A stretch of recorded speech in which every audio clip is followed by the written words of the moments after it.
I think it's time we blow this scene. Get everybody in the stuff together. Okay, 3, 2, 1, let's jam.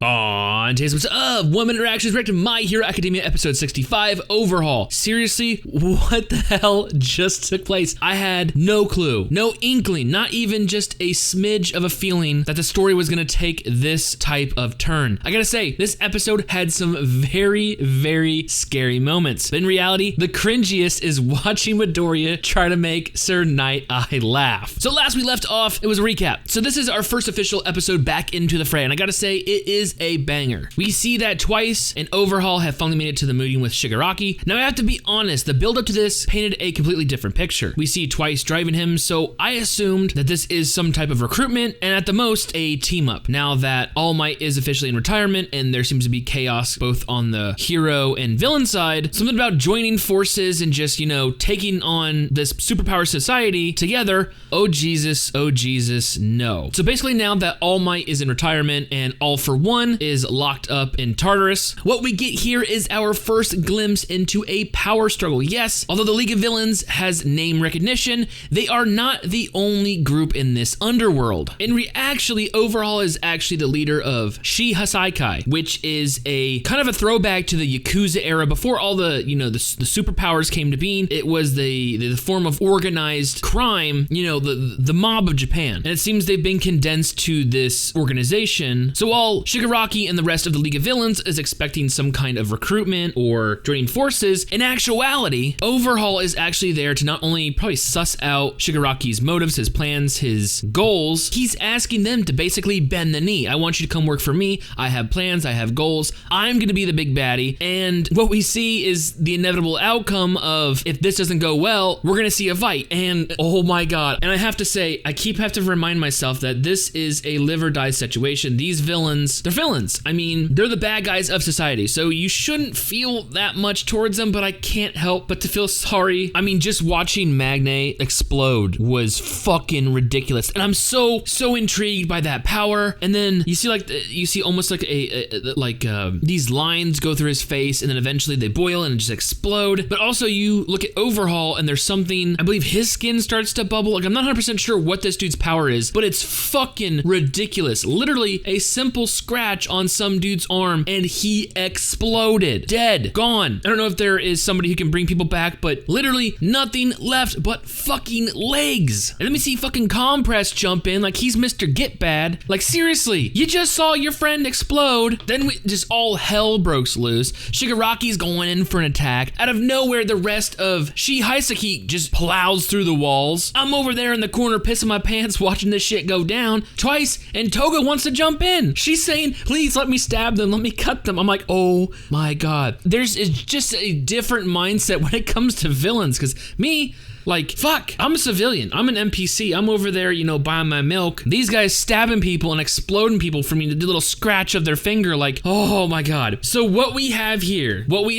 is a possible war for the right to rule the underground of this superpowered society. Holy shit. Overhaul versus Shigaraki. Is that gonna fucking happen? We have a dude who can explode people, another dude who can decay people. Like, oh my God. And honestly, that's only what, like 5-6 minutes into the episode. Like, so glad I saw that. And now we return back to Class 1A, and it seems there is a split decision on whether the students should actually do their work studies, but in the end it seems that they went out. Now, there are some guidelines. You have to have a reputable, you know, well-known agency take you on. Some of the students, like Bakugo, are having a little trouble with that. And then I thought to myself, does he even have his license? And then they answer later in the episode that Shoto and Bakugo are actually gonna go take their exam, or at least studying for it. Now, while most of the students can probably get into a well-known agency, probably early due to the sports festival rankings or because of the earlier work-study programs, they've made connections and ties. I mean, no one really should have an issue, except Midoriya. Midoriya, the only reason he got someone to actually sign on to him is because it was Gran Torino, you know? So he calls the old man up and he's basically,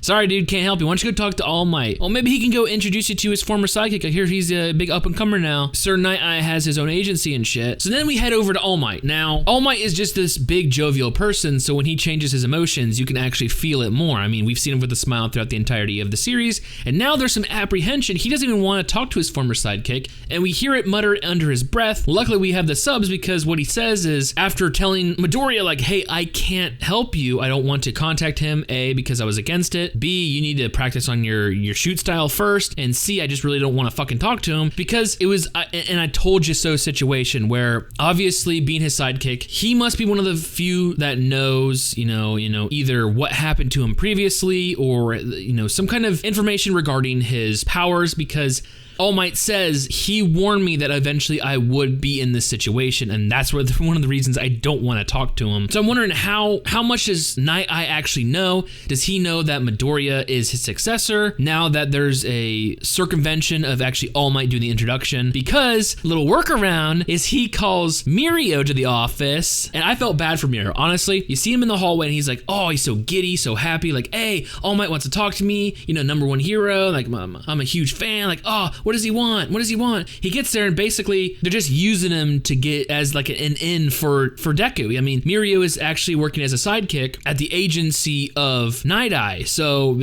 I kind of felt bad for him. Like, oh, you don't want to talk to me? You just want to use my connections? But he's a good guy. He's like, you know what? That's what Hero does. Hero helps people out. Don't worry. I will get you inside the door, but the rest is up to you. And like I said, one of the scariest moments is the ending of the episode basically has them going to Night Eye's agency. And what we see is Night Eye is very peculiar. He's so strict, yet regards humor as, a necessity in life. So when we walk in on him after Mirio warned us, you're gonna have to make him laugh before you're accepted, and he's tickling a sidekick on a table. That's so fucking weird. But then you see Midoriya, who falls back to it's honestly one of the times I laughed the most at the series, when he does his All Might expression, when he said, eat this, and he does it for Night Eye, and Mirio is shocked, and are you ridiculing All Might? That is absolutely, it's one of those moments where you go, ha! Like, it's a laugh out loud funny moment, but it's also so cringy, like, oh shit, what the hell did he just do? What did he get himself into?